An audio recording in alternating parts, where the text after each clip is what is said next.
Hi everyone, welcome to my birth story video. Before I start this video, let me introduce you guys to my new baby. He's currently sleeping in his crib right now, so I'm just gonna show him really quick and then we'll get on to the video. Oh, sorry. Okay. Oh, big yawn. This is my baby boy Cassian. Say hi, Cassian. His name's Cassian Levi. He was born 34 weeks and 5 days, and we will get into that story a little bit later, but he is so stinking cute and I'm so obsessed with him. He's so small. He came in at 4 pounds and 13 ounces, and then he even lost weight because he had a ton of fluids in him, so his face was kind of like super swollen and his eyes were like bulged. They look like frogs and they still sometimes do. But yeah, he lost weight, he gained weight. We'll go into that whole ordeal in a little bit, but nobody told me that newborns grunt. Nobody told me that newborns grunt this hard. I think especially because he's a preemie. He grunts so much. Last night was actually really hard because he was grunting super loud. But okay, let me put him down real quick and then I'll tell you guys about my whole labor and delivery experience. I'm glad I saved everything on my phone as it was happening so that I could have this video for you guys. So if you guys watched my last video, my 34 weeks pregnant vlog, I was completely not even thinking anything was going to happen. I said bye to Justin. We jokingly said, oh haha, what if Mel gives birth this weekend while you're gone? Did not think that it was going to happen. And it freaking happened, and we still don't know the reason for it. It was May 5th, Cinco de Mayo, 2023. I had Dom and Kilo with me in bed that night because they slept with me. So we were babysitting Dom, which is our friend's dog, for the weekend because they all went to Colombia for a wedding, which I was supposed to go to. I was supposed to be a bridesmaid for, and I even asked my doctor ahead of time, like, do you think I can still go because I am 34 weeks and technically that's still early, like not even full term. So I was hoping that I was still able to go, but thank God I didn't because this happened. We didn't think anything of it. So I was like, oh yeah, you can go, like telling Justin, yeah, you can go, it's fine. Like I'll have Iris, my sister, with me for the weekend and we'll just spend the weekend together. We were supposed to take Kilo to his groomer's appointment that day. We were going to take Dom with us. We were going to have like this whole adventure, fun-filled weekend because we had 2 dogs, so we wanted to like hang out. Yeah, so we only had Dom for 1 night before my water broke. So at exactly 5 a.m. my water broke. I remember looking at my phone. It was 5 a.m. and I felt wetness on my underwear. So then I was like, oh my gosh, did one of the dogs pee on the bed? And then I was thinking, no way they peed on the bed. Let me just check. I felt it and it was wet, but it didn't smell like pee. And then I was like, did I pee in my pants or something? And obviously it was not yellow and it did not smell like pee. So I got up to go to use the restroom. I pulled my shorts and my underwear down and a gush of water just came down. I always wondered what it would feel like when your water breaks. Oh, apologies if he's grunting. Don't worry, he's fine. Apparently, newborns and preemie babies grunt a lot because they're still adjusting to their immature bowel movements and they're trying to like figure all that out. So he's a super loud grunter.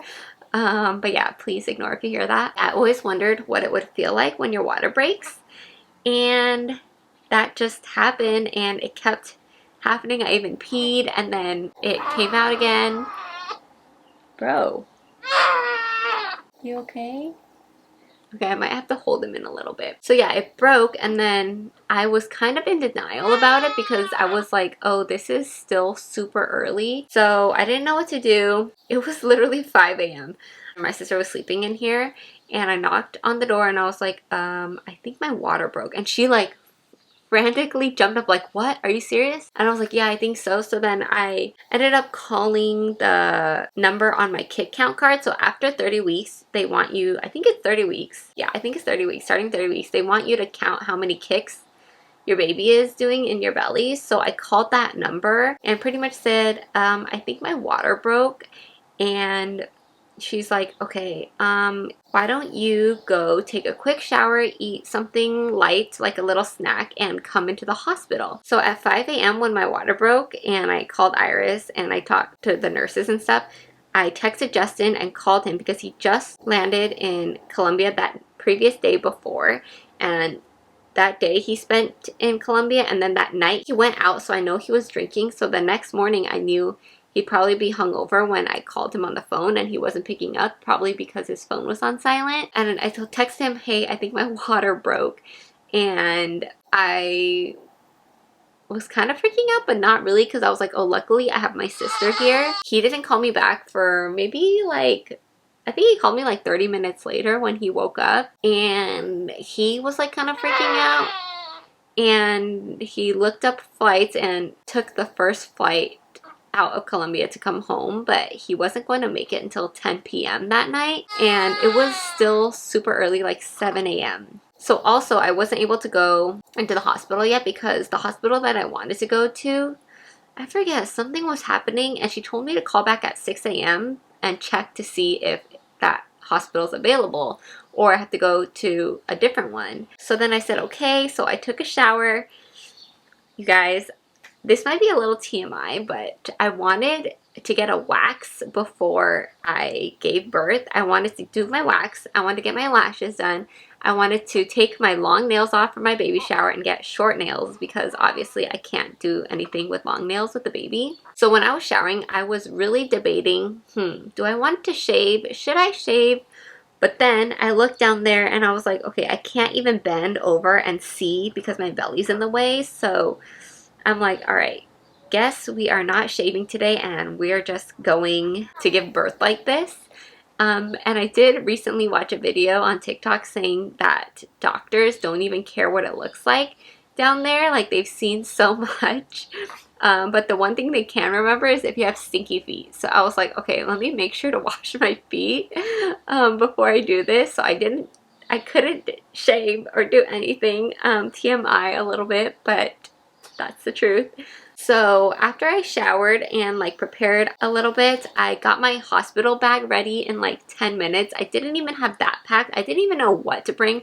I was just like, okay, charger, phone, a blanket, extra clothes, some clothes for him that I don't even have because he was a preemie. So I was trying to find the smallest newborn clothes that I had just in case. Yeah, I was like a hot mess. So we got it ready in like 10 minutes, and then I ate a little snack. And while I was eating the snack, me and my sister are watching other YouTube videos on people's waters who broke at 34 weeks, and there were a few videos. So I was literally eating. I can actually post a picture video here.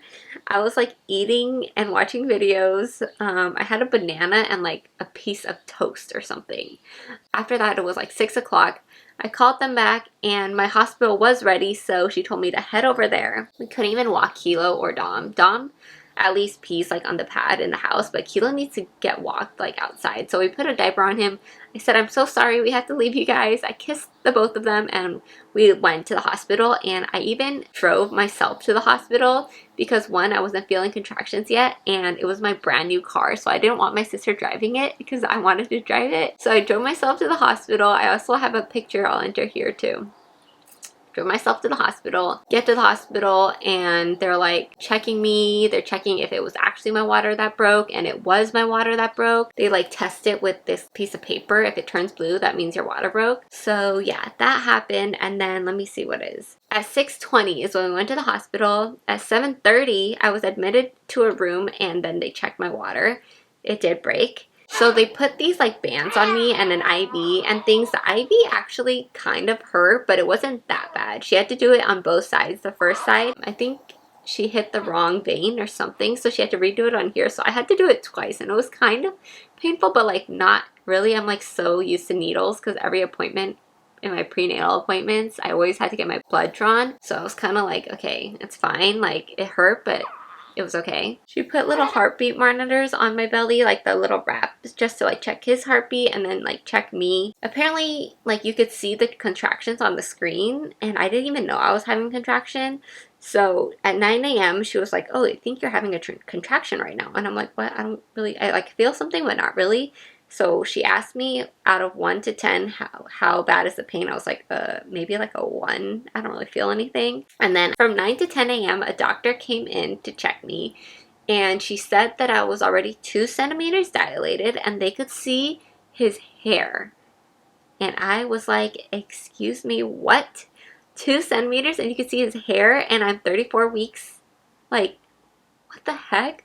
I was like in disbelief. I was like, I can't believe you could see his hair down there. Like, what the fuck? But anyways, my sister had to leave to go check on the dogs and also like bring some stuff back for me. So I was totally fine with her leaving because I was like, no way, I'll give birth while you're gone. So she left to go walk Kilo and stuff. So around 11, I ate my hospital meal, and she told me like, okay, because the baby's heartbeat was kind of dropping sometimes, but then when she would come back to check on it, it was fine. So I ate my hospital meal then, and she was just pretty much telling me to eat something light in case I have to have a C-section. So she told me to eat it quickly because it's probably gonna be my last meal. Before I ate my meal, I moved to a different room. So in the beginning I was in like, I don't even know what kind, a waiting delivery room. So I was in the waiting room, and then a different room while I was like sitting in my gown and everything, and they put the needle in me and the belly wrap, and then they moved me to my actual labor and delivery room, and then I ate my hospital meal, and I was watching Food Network while I was doing it. So then I didn't really have a birth plan, and she was like asking me about it, and I was like, honestly, I have no idea. It's still so early. I didn't even really think about it. So then I was telling my nurse like, hey, my husband's not here. Do you know how long it's gonna take for this to progress? And she's like, oh, you know, it could take like a few days, it could take a week, just depending on your body. But yeah, I don't think it'll be this quick. Like if he makes it back by 10 p.m. I think he'll make it. So in my head I'm like, okay, cool, he's gonna make it. I'm just, hopefully he hurries and hopefully baby stays in before he comes. So she had that listed in her notes, like, we want to hold off until her husband comes. So then after I moved into my labor and delivery room, my contractions were getting a little more intense, maybe like a 3 pain level, and it was manageable but not painful. Like I could feel it, but it wasn't super painful. At 11:18, she gave me a dose of, I think it was Pitocin, which induces labor. I think because I was progressing a kind of quickly, so I think they put that 1 dose in for me. Something like that. I can't remember. It was like a blur now that I think about it. And then Iris finally came back and she brought all the things, and I was already having harder contractions by the time she came in. Luckily I had her with me because she was kind of vlogging a little bit for me. I probably would not have remembered to vlog if it wasn't for her, because I was just thinking about how I'm about to give birth. And oh, in the beginning I was like, okay, I don't think I need an epidural right now because it's still manageable, right?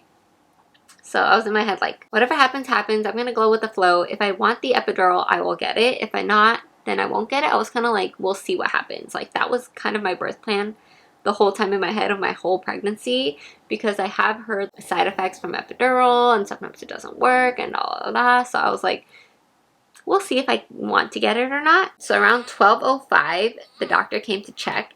And at first when she checked, she said I was at 8 centimeters, and I was like in shock because how did I jump from 2 centimeters to 8? And then she's like, okay, maybe let's be a little conservative, and I'll say it's at a 6 centimeters because he's still so little, so his head's probably not as big. So I think that's why she said let's be conservative and say it's at 6 centimeters, but he is coming really quickly and Justin is probably not gonna make it. So I was a little freaked out because of that.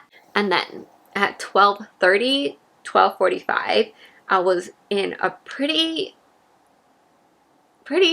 much a lot of pain, and I decided, okay, I think I want the epidural because it was so hard. Like, I don't even know how to explain it. It was like really, was like painful. Now that I think about it, I'm like, okay, how painful was it? But I remember being in the moment like, okay, I think I want an epidural because I don't think I can last like a few hours like this. So I asked the nurse and she checked me and she said she thinks I was at 9 centimeters at 12:30, 12:45, and it was almost go time anyways, and I probably only have 2 more contractions until it was time to push. So I was like, F, she's like, I don't think you're gonna get the epidural because also I think you have to sign paperwork, you have to wait for the anesthesiologist to come in and do all this stuff, so that probably would have taken a really long time anyways. So she's like, I know you can pull through, like you barely move when I did the 2 needles in you, and those are pretty painful because it goes like up your skin or like up your arm or something.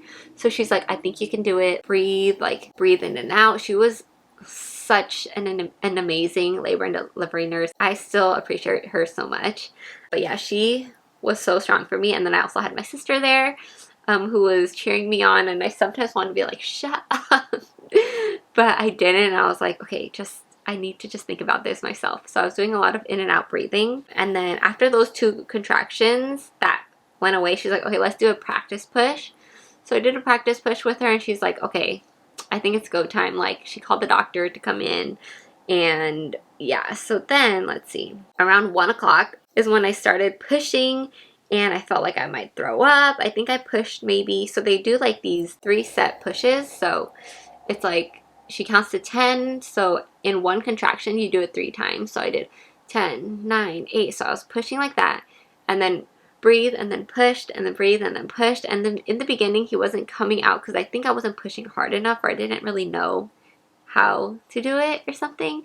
But then, so my feet were up in the stirrups, and I think halfway she was like, okay, hold on to these railings and then push.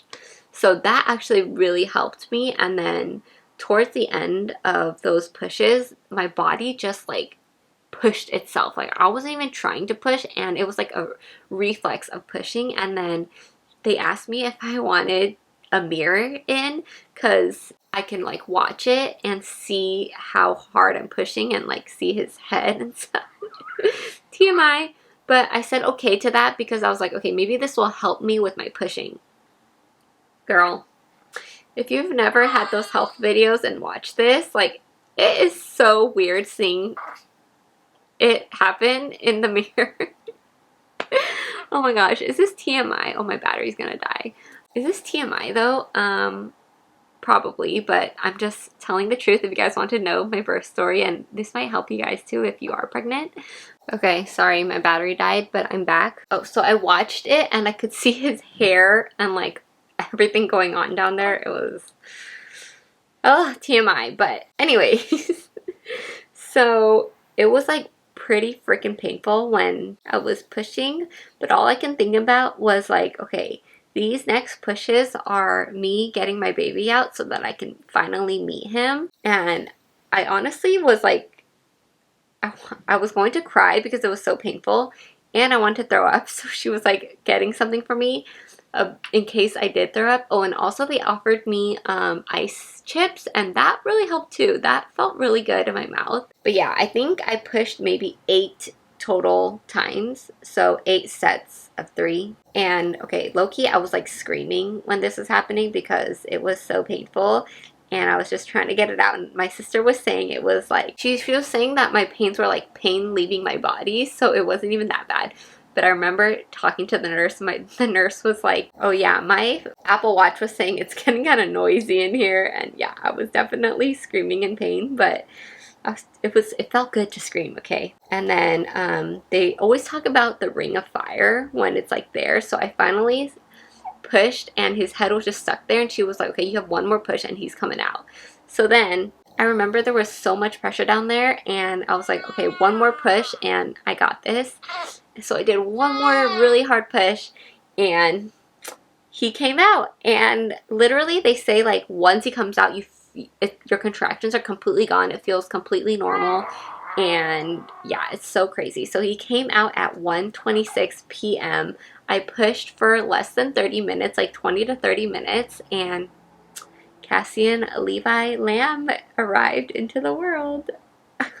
But yeah, I can't believe it just like felt like I was going to puke when I was pushing. And at the end, the doctors have to like, oh, one, you have to like get your placenta out too. So that happened. And then the doctors and nurses have to push on your belly to make sure you don't have like excessive blood coming out. And that was actually as painful as the contractions, I think. That was super painful. I did have to get some stitches, like tiny stitches, and I was like fine afterwards. And he was sent into the NICU. Okay, actually pause. Hi guys. Okay, sorry. I made a pause because one, baby was getting a little restless, and then Justin's mom came home, and I feel super awkward when I film around people, except for when it's just Justin.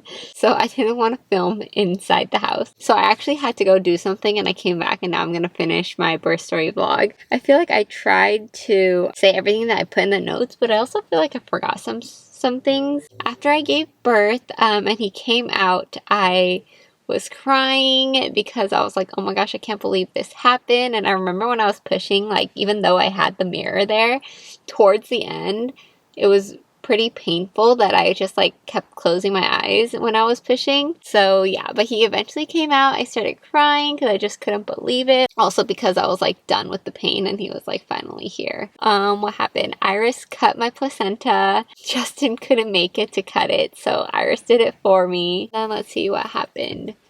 I had to stay and get stitched up, and so she went with the nurses, the NICU nurses, and took Cassian to the NICU and do like all his things over there. So after a few hours of me like recovering in my labor and delivery room, they rolled me over to Cassian's NICU room, and I was able to see him, and Iris was able to like be with them when they brought him over, because you hear some like crazy stuff happening, like especially I think a few weeks nearby, like somebody pretended to be a nurse and tried to steal someone's baby. Yeah, I was a little freaked out for that. So I told Iris, like, you better like stick with him and stay with him and just make sure he doesn't go anywhere. I eventually went over to the NICU. He was in his little box, in the incubator box. I was able to do some skin to skin with him, and it was just such a crazy moment because I was like, holy shit, like, this is my baby. Like, you came out of my vagina. You came out of my vag. He was so small. He was 4 pounds and 13 ounces. And he's just like such a tiny little baby. I couldn't believe it. And when I finally saw his feet, I was just like, oh my gosh. This is a feet that was kicking me and protruding into my ribs. He would kick and I would see it when I look at my belly. And it was just like so surreal that he was finally here, and these are the little feet that have been kicking me all the time. I was doing skin to skin with him for a while. I told Justin I was sending him so many photos. He finally landed in Miami, which is his transfer stop. He landed there, and then I was able to, I was like, babe, he's here. Like, I couldn't hold him in. Like, he wanted to come already, so we couldn't wait for you, because I think when I was pushing, he was in the air with no Wi-Fi, and we thought that he would make it, but it just progressed so quickly that he wasn't able to. I did want to mention, I did do like my raspberry leaf teas, my okra water. My okra water, I only did it once, but my raspberry leaf tea, I was doing it for like a few weeks.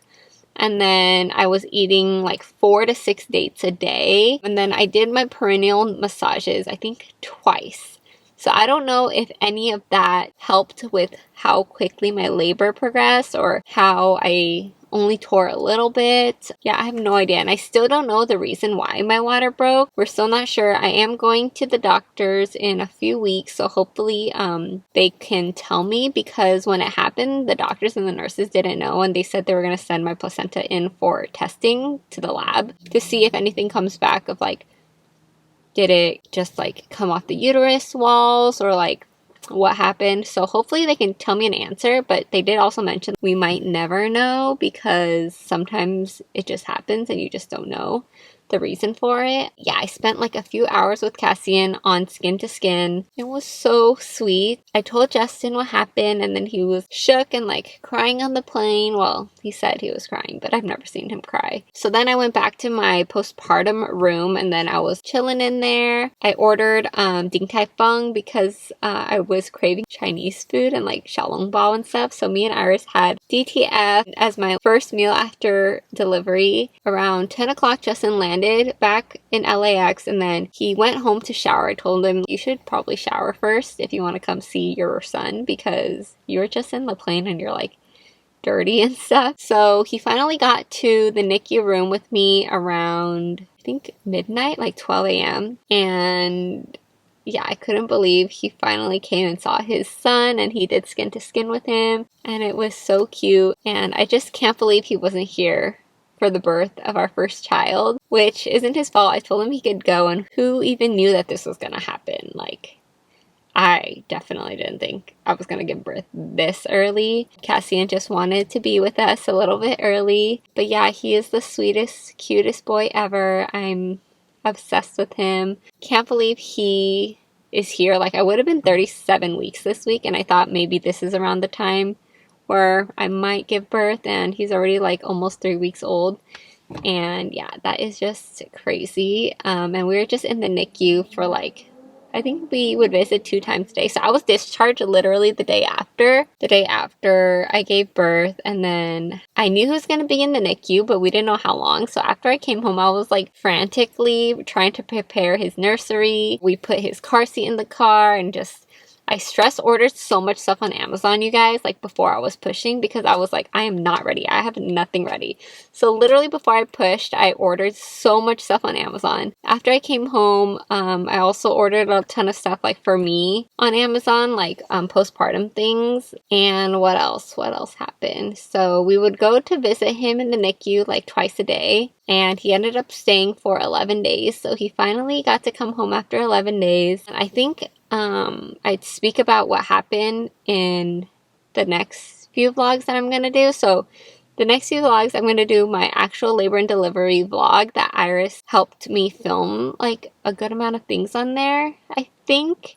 So I'm going to try to put that together. I've been vlogging every single day after that too, like while we were in the NICU, after we came home with him. So that's going to be all in the next few vlogs, and hopefully we can catch up soon, because I haven't really been doing any intros or outros in any of those videos. I've just been vlogging. So I think that is it for my birth story. Craziest experience of my life. I did not think I was gonna be the one to have a labor that was only, how long was it even? 5 hours. Got to the hospital at 7, delivered at like 1:30. Kind of glad I didn't really prepare much for it, because then I'd probably freak out that everything's progressing so fast. I don't know. Like, I just kind of went with the flow with my whole labor. Like, I was like, okay, the contractions hurt, but I don't know what I was expecting. Was gonna get an epidural, see what happens. Was gonna get like drugs. She said I could get like fentanyl or like something to just like ease the pain or not think about it. Something like that. I don't know. And I got a Pitocin. Like, I literally, I'm kind of glad that I didn't know much, because I was just like, okay, whatever happens, happens, and I'm just gonna go with it. And it's crazy that Cassian was born May 5th, so 5/5/23, and if you add 2/3, that's another 5, so like there's a 5/5/5 there. And then he was born on Friday, which is the 5th day of the week, and my water broke at 5 a.m. So I feel like this little boy's favorite number is going to be 5 or something, because there's just so many signs of 5s, and I'm very into like signs and like angel numbers, and 555 is like,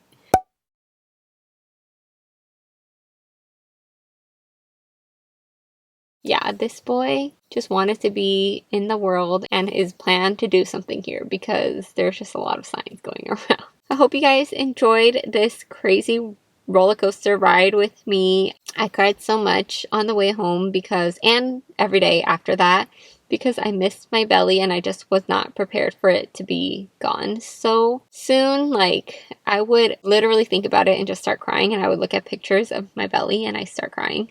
But anyways, there's going to be so many videos coming and many videos with Cassian, and I just can't believe that I'm a mom. That's just crazy. Thank you guys so much for watching this video and enjoying my experience, my crazy experience of giving birth early. And I will see you guys in the next one. Bye.